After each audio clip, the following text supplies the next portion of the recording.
우리 함께 하나님 말씀 보겠습니다. 마가복음 13장 5절에서 8절 말씀입니다. 마가복음 13장 5절에서 8절입니다. 길지 않은 본문인데요, 우리 합독으로 읽도록 하겠습니다. 5절부터 같이 읽도록 하겠습니다. 예수께서 이르시되 너희가 사람의 미혹을 받지 않도록 주의하라. 많은 사람이 내 이름으로 와서 이르되 내가 그라하여 많은 사람을 미혹하리라. 난리와 난리의 소문을 들을 때에 두려워하지 말라. 이런 일이 있어야 하되 아직 끝은 아니니라. 민족이 민족을, 나라가 나라를 대적하여 일어나겠고 곳곳에 지진이 있으며 기근이 있으리니 이는 재난의 시작이니라. 아멘. 잠깐 기도하겠습니다. 사랑하는 하나님 아버지, 이 시간 주님의 말씀을 우리에게 선명하게 들려주시기를 소원합니다. 말씀을 통해 주님의 사랑과 은혜가 얼마나 큰지를 깨닫게 하시고 우리도 주님 사랑하며 살게 해 주시옵소서. 성령께서 은혜 주시기를 간절히 기원하올 때 예수님의 이름으로 기도드립니다. 아멘. 예수님과 제자들이 성전에서 나가고 있던 때였습니다. 그때 성전을 향해서 뒤돌아섰습니다. 제자들의 눈에 성전이 굉장히 웅장하게 보였고 위대하게 보였습니다. 그때 제자들이 예수님께 묻습니다. 주님, 이 큰 돌들을 보십시오. 이 큰 건물들을 보십시오. 당연히 주님의 눈에도 그것이 굉장히 크게 보였을 것입니다. 그런데 주님은 말씀하십니다. 돌 위에 돌 하나도 남지 않을 거라고 말씀하십니다. 제자들이 그 이야기를 들었을 때는 굉장히 충격적이었을 것입니다. 아니, 어떻게 이 웅장한 건물이 무너질 수 있을까? 아마 굉장히 충격으로 다가왔을 것입니다. 그래서 제자들이 주님께 묻습니다. 주님, 언제 그런 일이 있겠습니까? 그때 어떤 징조가 있겠습니까? 오늘 본문은 바로 그에 대한 대답입니다. 가장 먼저 예수님께서 어떻게 말씀하십니까? 5절 6절 말씀입니다. 의미를 한번 되새기면서 읽어보겠습니다. 예수께서 이르시되 너희가 사람의 미혹을 받지 않도록 주의하라. 많은 사람이 내 이름으로 와서 이르되 내가 그라하여 많은 사람을 미혹하리라. 여러분, 유대인들에게 돌 하나도 돌 위에 남지 않고 성전이 무너지는 것은요, 종말을 상징합니다. 예수님은 종말할 때 가장 먼저 어떤 징조가 있을 것이라고 말씀합니까? 눈에 보이는 엄청난 재난이 있는 것이 아니라 눈에 보이지 않는 미혹이 있을 것이라고 합니다. 그러니까 우리를 속이는 속임이 있을 것이라고 합니다. 소수의 사람이 아니에요. 몇 사람이 와서 우리를 속이려고 했던 것이 아니라 오늘 성경에 보니까 많은 사람이 왔어요. 많은 사람이 와서 내가 그리스도라고 속일 거라고 말씀하십니다. 여러분, 당시 유대는요, 로마에 의해서 압제를 당하고 있던 때였습니다. 그들의 유일한 소망이 무엇인가 하면 이 압제에서 해방되는 것이었습니다. 누군가는 상관없어요. 힘 있는 누군가가 와서 우리를 구원해 주기를, 이 압제에서 해방시켜 주기를, 자유케 해 주기를 그들은 소원했습니다. 그때 그 갈급함을 파고드는 사람들이 있었어요. 내가 너희를 위해서 그 일을 해줄 수 있다는 겁니다. 사람들은 그 말에 속아서 가정을 버리기도 하고 로마의 반기를 드는 전쟁터로 뛰어들기도 했습니다. 그러나 그 결말은 모든 것이 다 파괴되는 것이었어요. 성전이 무너졌습니다. 더 큰 혼란 가운데로 들어갔어요. 그렇게 반기를 든 많은 사람들은 결국에 죽음을 맞이할 수밖에 없었습니다. 여러분, 이 모습을 잘 보십시오. 사람들은 왜 속을까요? 진리를 몰라서 속는 것이 아니에요. 구약에 예언했듯이 메시아가 올 거라는 사실을 알고 있어요. 그리고 그 사실을 믿고 있습니다. 그런데 왜 속을까요? 내가 원하는 것이 있기 때문이에요. 내가 원하는 것이 있을 때 그 원하는 것을 채워줄 사람에게 내 마음을 주게 돼요. 그들은 메시아를 기다리지만 그들이 기다리는 메시아상은 정확합니다. 이 고통에서 누군가 나를 해방시켜 줄 그 메시아를 기다리는 거예요. 내가 그 메시아라고 이야기할 때, 내가 그것을 해주겠다라고 이야기할 때 내가 원하는 것이 있기에 거기에 마음을 빼앗기는 것입니다. 한 사람이 큰 돈을 벌고 싶은 마음이 있습니다. 아마 우리에게 동일하게 있는 마음일 겁니다. 그때 누군가 와서 말하는 거예요. 여기에 투자하면 단기간에 큰 돈을 벌 수 있을 것이라고 이야기를 합니다. 그 사람도 많이 투자도 해보고 그런 쪽이 있었기 때문에 그 이야기를 들을 때 그것이 약간 이상하게 들립니다. 아니, 그런 일이 어떻게 일어날 수 있지? 단기간에 의심이 드는 마음도 들어요. 그런데 거기에 투자를 합니다. 왜 투자를 할까요? 내가 원하는 것이 있잖아요. 내가 원하는 것은 큰 부자가 되는 거예요. 뭔가 이상을 해도 도전해보고 싶은 거죠. 그렇게 하면 예전과는 다르게 살 수 있을 거라는 내가 원하는 것을 충족해 줄 그 솔깃한 제안에 속아 넘어가는 거죠. 여러분, 우리의 신앙도 마찬가지입니다. 내가 원하는 것이 있으면 영적인 눈이 가려져요. 그래서 내가 원하는 것을 그냥 따라가게 됩니다. 여러분, 예수님 말씀하십니다. 종말이 가까울수록 주의하라는 거예요. 속임에 주의하라는 것입니다. 주의하라는 얘기는요, 조심하라는 의미를 넘어서는 거예요. 단순히 조심하는 것이 아니라 분별하라는 뜻이에요. 분별하라. 많은 사람들이 내 이름으로 와서 누구의 이름이에요? 내 이름이 누구의 이름입니까? 주님의 이름이에요. 주님의 이름으로 왔다라고 하니까 얼마나 큰 분별력이 있어야지 그것을 분별할 수 있을까요?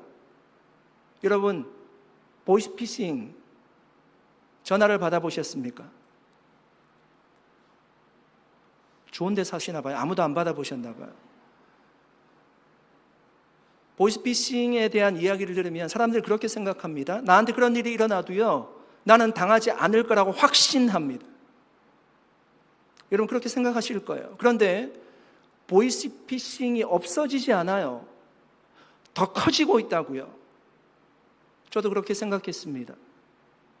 제가 전화를 받기도 하고 텍스트를 받기도 하고 SNS에 광고를 받기도 했어요. 다 넘어갔습니다. 제가 잘 당하는지도 모르겠어요. 카드 번호도 불러주고요, 돈 얼마 보내라고 하면 다 보내줬어요.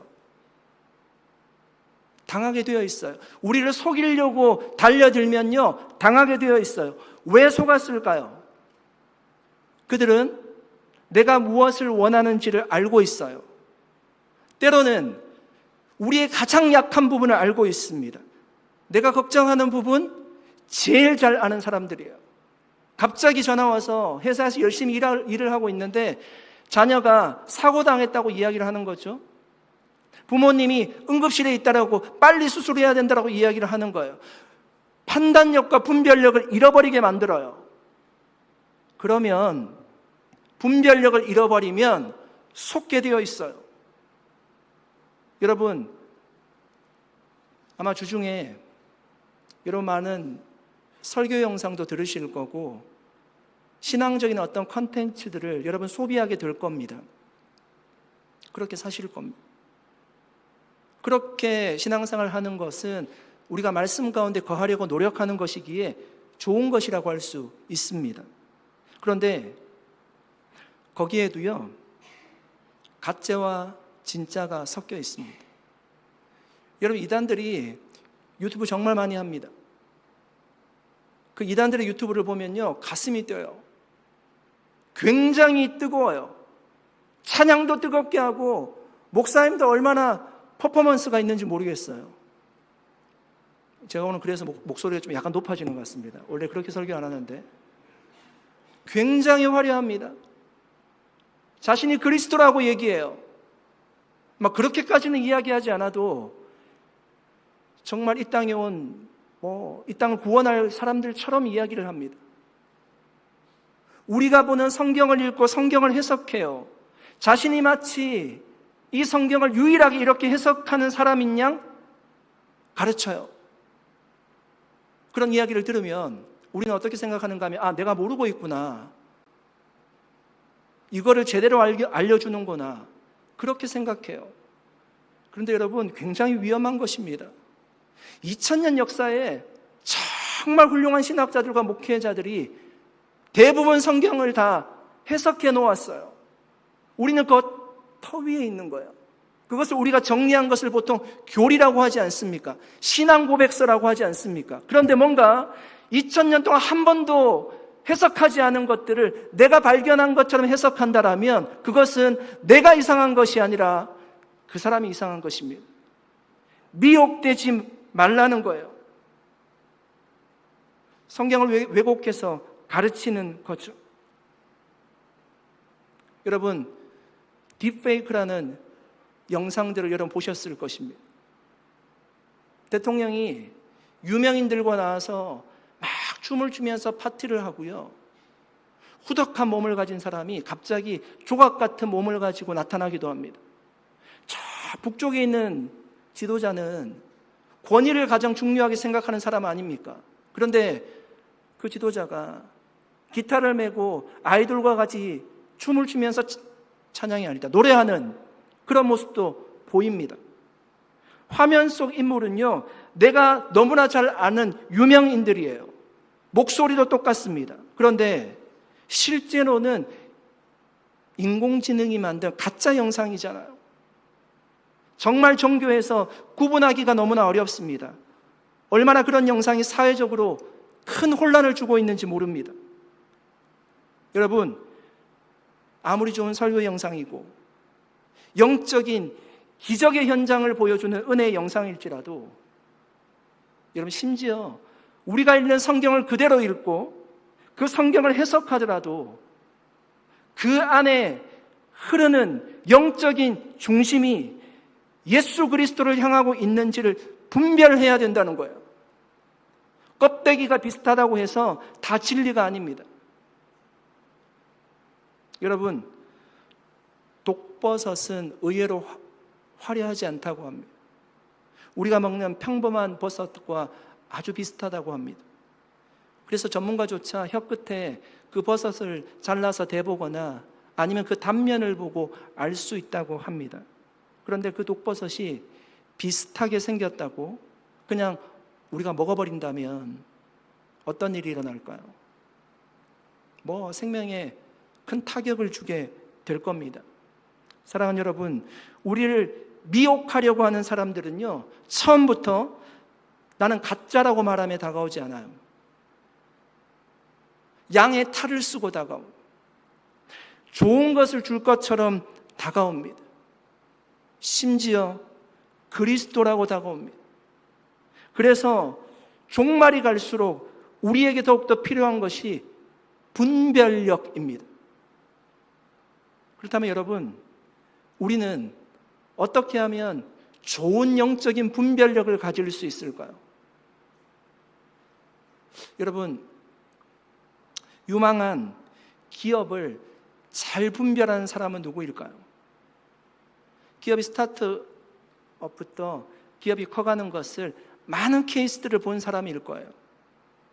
자신이 투자도 해보고 육성도 해본 사람들일 거예요.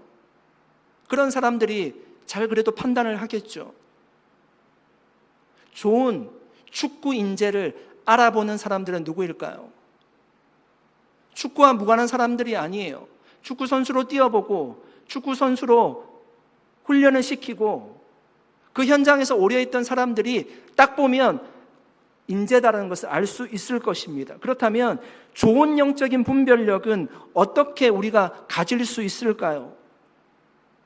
사도행전 17장 11절 말씀입니다. 같이 한번 읽어보겠습니다. 베레아에 있는 사람들은 데살로니가에 있는 사람들보다 더 너그러워서 간절한 마음으로 말씀을 받고 이것이 그러한가 하여 날마다 성경을 상고함으로. 여러분, 베레아 사람들은요, 성경을 정말 사랑했어요. 말씀을 들으면 그 말씀을 간절한 마음으로 받았대요. 그런데 돌아가서는요, 그 말씀이 그러한가 상고했대요. 여러분, 상고했다는 말은요, 의미는 재판관이 재판할 때 증거를 세밀하게 조사하고 신문할 때 사용하는 단어예요. 자세히 보는 거예요. 실수하면 안 되잖아요. 죄가 없는 사람을 죄인이라고 만들면 안 되잖아요. 자세히 보는 거예요. 설교를 듣고 들은 말씀을 의심한다는 것은 아니지만 그 말씀이 객관적인 진리인 성경에 기초하는지를 검증했다는 거예요. 베레아 성도들은 성경을 사랑했기에 좋은 영적인 분별력을 가질 수 있었습니다. 여러분, 이런 이야기 들어보셨죠? 위조 지폐 감별사들은 위조 지폐를 연구하지 않는다는 겁니다. 진짜 지폐를 수만 번 만져보고요, 진짜 지폐를 들여다보고 있으면 진짜에 대한 감각이 생긴다는 거예요. 그래서 위조 지폐를 보면 금방 알아차릴 수 있다는 거예요. 사랑하는 여러분, 종말이 가까울수록 사탄은 우리를 미혹하려고 할 것입니다. 예수님도 사탄에게 미혹을 받으셨어요. 그때 예수님이 그 미혹을 어떻게 분별하고 이겼습니까? 하나님의 말씀으로 그 미혹을 분별하고 이겨냈습니다. 여러분, 우리도 좋은 영적인 분별력을 가지려면 종말로 갈수록 하나님의 말씀을 더 가까이 해야 됩니다. 그래야지만 좋은 영적인 분별력을 가질 수 있습니다. 정말 말세로 살아갈수록 속이는 일이 많다라고 주님 경고하셨는데 우리가 정말 주님 말씀을 가까이 함으로 좋은 영적인 분별력을 가질 수 있기를 예수님의 이름으로 간절히 축복합니다. 7절 8절 말씀을 다시 한번 읽어보겠습니다. 같이 한번 읽어보겠습니다. 난리와 난리의 소문을 들을 때에 두려워하지 말라. 이런 일이 있어야 하되 아직 끝은 아니니라. 민족이 민족을, 나라가 나라를 대적하여 일어나겠고 곳곳에 지진이 있으며 기근이 있으리니 이는 재난의 시작이라. 여러분, 종말에 또 다른 징조를 주님 말씀하십니다. 뭐라고 말씀하십니까?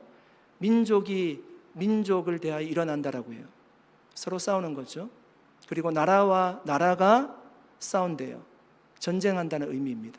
그리고 곳곳에 지진이 있을 거래요. 그리고 기근이 있을 거라고 합니다.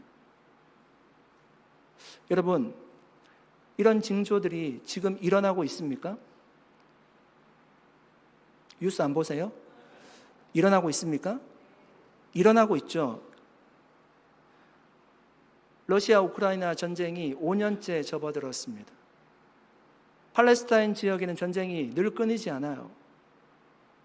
이스라엘과 팔레스타인, 하마스 간의 전쟁, 이스라엘과 레바논, 헤즈볼라 간의 전쟁, 지금도 미국과 이란이 전쟁 중에 있습니다. 여러분, 우리는 평안하게 살고 있고 한국에 있는 사람들도 평안하게 살고 있지만 전쟁이 끝난 것이 아닙니다. 정전 협정을 맺었어요. 지금 정전, 휴전 중에 있습니다. 아프리카 수단은 늘 내전으로 전쟁이 끊이지 않는 지역이에요. 보이는 전쟁도 있지만 경제적 패권을 잡기 위해서 미국과 중국이 얼마나 큰 전쟁을 계속적으로 벌이고 있습니까? 지금도 전쟁은 끊이지 않고 일어나고 있어요. 지진은 어떻습니까? 2023년에 우리가 잘 알다시피 튀르키예와 시리아의 큰 지진 때문에 도시 전체가 그냥 무너졌어요. 수만 명이 죽었습니다.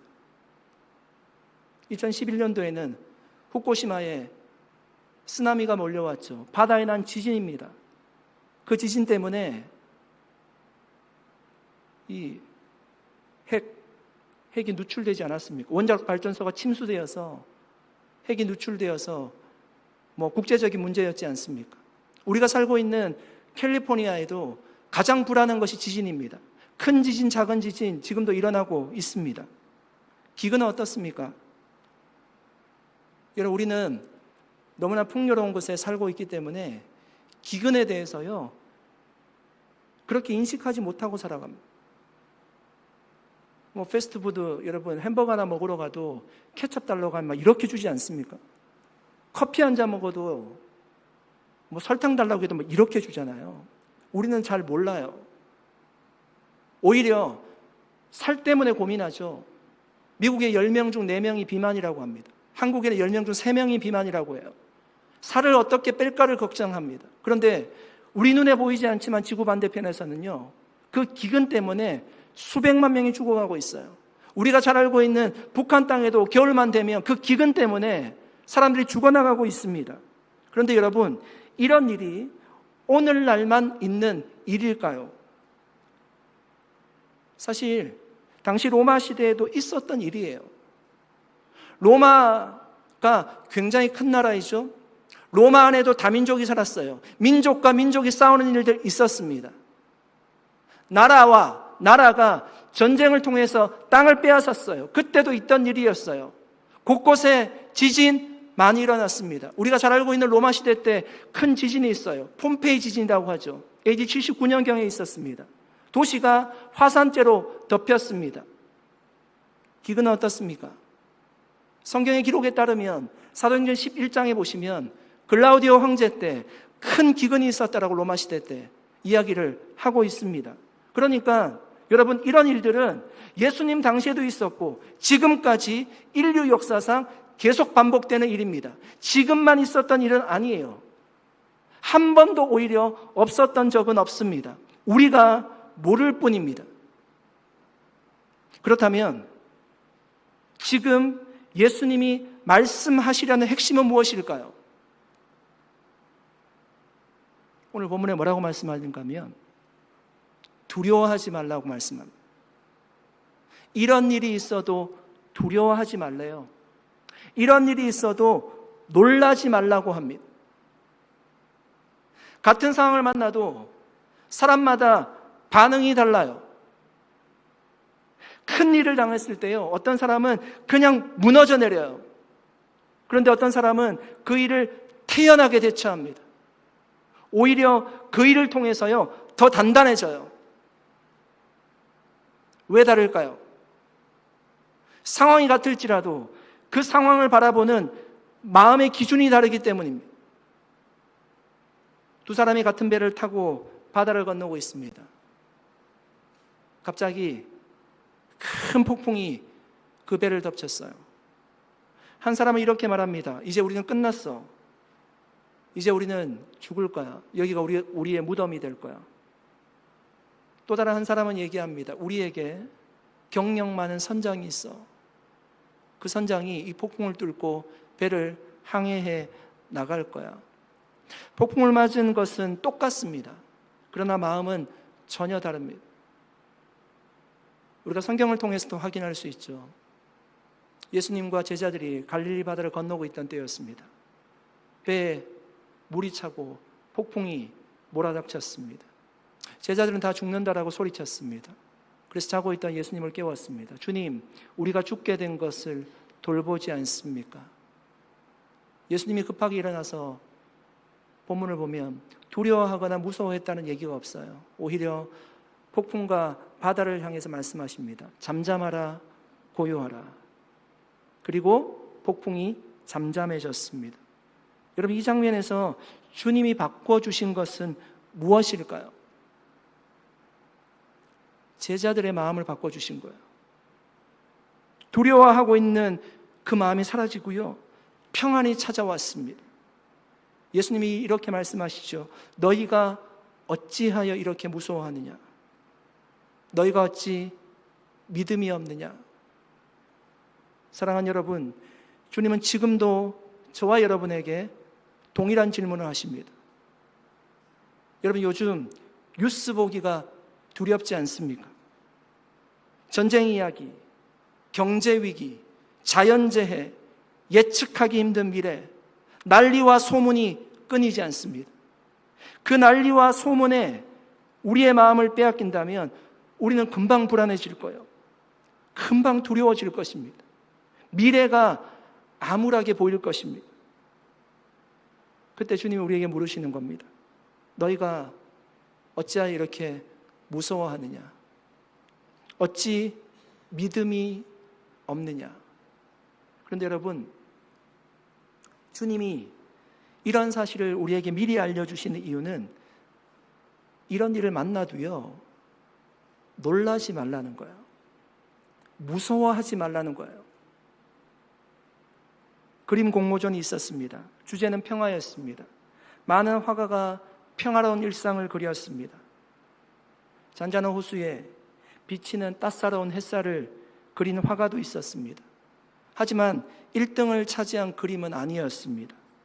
1등을 차지한 그림 속에는 무시무시한 폭포수가 쏟아지고 있고 하늘에는 시커먼 먹구름과 번개가 내리치고 있습니다. 도저히 평화와는 거리가 멀어 보이는 그림입니다. 그런데 자세히 보니까 그 거친 폭포수 옆 바위 틈 작은 나무 위에 새 한 마리가 앉아 있습니다. 그 새는 밖에 폭풍과 같은 상황에는 아랑곳하지 않고 평온하게 잠을 자고 있었습니다.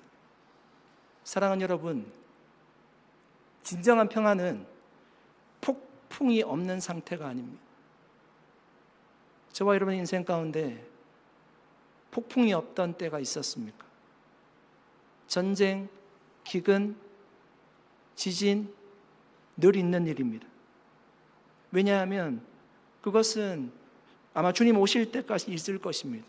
그러나 그 폭풍 한가운데도 우리가 평온함을 누릴 수 있다면 그것이 진정한 평화일 것입니다. 사랑하는 여러분, 앞으로도 난리와 소문은 끊임없이 있을 것입니다. 그때 놀라거나 두려워하지 마시기 바랍니다. 그때 상황을 보면 흔들리지만 주님을 보면 흔들리지 않을 줄 믿습니다. 주님이 그 폭풍을 잠잠하게 하시고 우리를 보호해 주실 것입니다. 아무리 큰일이라도 주님이 우리를 붙들고 계시기에 우리는 안전할 수 있습니다. 아멘. 그것이 종말일지라도 우리는 안전할 수 있습니다. 영원한 하나님의 나라가 있기 때문입니다. 그 나라에 들어갈 것이기 때문입니다. 그러므로 온갖 난리와 소문이 있을 때마다 상황을 보고 흔들리는 것이 아니라 주님을 바라보고 평안함을 찾을 수 있기를 간절히 축복합니다. 그래서 정말 어떤 상황 속에서도 믿음을 가지고 종말을 살아갈 수 있는 우리 모든 성도님들 다 되시기를 축복합니다. 예수님께서 8절 마지막에 이렇게 말씀하십니다. 이는 재난의 시작이니라. 여러분, 재난이란 말의 헬라어 단어는요, 오딘이라는 단어이거든요. 그러니까 우리가 생각하는 재난은 무엇이죠? 저와 여러분이 생각하는 재난이라고 하는 것은 무엇이죠? 다 파괴되고요, 무너지고 이런 사고를 뜻하는 것이 우리에게는 재난입니다. 그런데 이 오딘의 의미는요, 해산의 고통이란 뜻이 있어요. 해산의 고통. 여러분, 해산의 고통이 무엇입니까? 정말 견디기 어려운 매우 힘든 고통이죠. 그런데 그런 해산의 고통에는 특징이 있습니다. 그 고통은 끝이 아니라 새로운 생명의 시작을 의미하잖아요. 우리는 전쟁을 보면 끝이라고 생각해요. 포가 떨어지고 탱크가 밀려오고 전투기가 뜨면 끝이라고 생각해요. 지진이 나면 삶의 터전이 흔들리지 않습니까? 끝이라고 생각해요. 기근은 우리가 잘 느끼지 못하지만 여러분, 피부에 와닿게 한번 생각해 보십시오. 잡을 잃으신 분들이 있잖아요. 한두 달 지날 때는 괜찮을 겁니다. 6개월, 1년이 되면 불안하잖아요. 기근이 찾아온 거죠. 기근 때에도 우리는 끝이라고 생각해요. 그러나 예수님은 그것이 끝이 아니라 시작이라고 하십니다. 여러분, 무슨 의미일까요? 끝이 아니라 시작이다. 지금도 재난이지만 더 큰 재난이 올 거라고 주님 말씀하시는 것입니까? 재난은 뭐라고요? 오딘이에요. 해산의 고통이에요. 그러니까 종말이라고 하는 것은요, 단순히 세상이 파멸하는 것이 아니라 하나님의 나라가 시작되는 거예요. 거기서 새로운 삶이 시작되는 거예요. 사랑하는 여러분, 하나님은 이처럼 우리가 끝이라고 생각하는 지점에서 새로운 역사를 시작하십니다. 아멘. 지금도 그렇게 일하고 계십니다. 여러분, 많은 간증을 들어보셨잖아요. 여러분, 귀부 와인이라고 들어보셨습니까? 교회에서 또 와인을 잘 안다고 하면 안 되겠죠? 귀부 와인이 귀하게 부패한 와인을 귀부 와인이라고 합니다. 영어로 노벌랏 와인이라고 이렇게 말하더라고요. 중세 독일에서는요, 주교의 허락이 있어야지만 포도주 양조용 포도를 수확할 수 있었대요. 독일 라인가우 지역에 있는 한 와이너리에서 포도를 수확하기 위해서 이제 전령을 주교에게 보낸 거예요. 그런데 소식이 끊긴 거예요. 안 오는 거죠. 시간이 한 3주가 지났습니다. 늦게 도착했어요. 그때 이미 수확 시기를 놓쳐버린 거예요. 포도 알맹이들이 말라 비틀어지고요, 곰팡이로 잔뜩 뒤덮이게 되었습니다. 어쩔 수 없이 회색 곰팡이가 핀 포도로 포도주를 만들었는데, 의외로 그 포도주가 굉장히 큰 인기를 끌게 된 것입니다. 그것이 귀부 와인이라고 합니다. 제가 먹어본 것은 아닙니다. 의심의 눈치로 보지 마십시오. 포도 농사를 짓는 농부에게요, 가장 큰 재난은 포도가 썩는 거예요. 회색 곰팡이가 피어오르면 농부는 올해 농사는 끝났다라고 생각합니다. 그런데 이 재난의 곰팡이가 포도의 수분을 빼앗는 대신에 당도를 극한으로 끌어올린다고 합니다. 이렇게 썩어버린 줄 알았던 포도로 만든 와인이 세계에서 가장 비싼 귀부 와인이 되었다는 것입니다. 여러분, 우리의 삶에도 끝났다라고 생각하는 지점에서 새로운 역사들이 많이 일어납니다. 예수님이 십자가를 지실 때 제자들이 다 도망쳤습니다. 요한복음에 의하면 그때 요한이 있었던 것 같기도 합니다. 다 주님을 부인하고요, 저주하고 다 도망쳤습니다. 왜 도망쳤을까요? 죽음은 끝이니까. 내가 3년 동안 따랐지만 십자가는 끝이니까. 그런데 십자가가 끝이 아니었어요. 구원의 시작이었습니다. 그것은 죽음이 아니라 부활의 시작이었습니다. 사랑하는 여러분, 하나님은 언제나 이렇게 일하십니다. 끝처럼 보이는 자리에서 새로운 시작을 만드십니다. 아멘. 지금 우리에게도 고난이 있고 어려움도 있습니다. 이해되지 않는 상황을 만날 때도 있고, 삶이 무너져 내리는 것 같이 힘들 때도 있습니다. 그때마다 우리는 힘겨워하고 주저앉을 때도 있습니다. 그러나 여러분, 기억하십시오. 재난, 오디는 해산의 고통이에요. 그 해산의 고통을 잘 견디고 그 과정을 잘 통과하면 생명이 시작됩니다. 또 다른 일이 시작됩니다. 하나님이 그렇게 생명의 역사를 이어가십니다.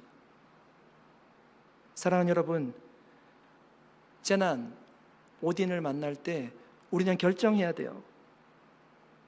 그 오딘을 절망으로 해석할 것인가, 아니면 하나님이 또 다른 일을 시작하시는 소망으로 해석할 것인가, 우리가 결정해야 됩니다.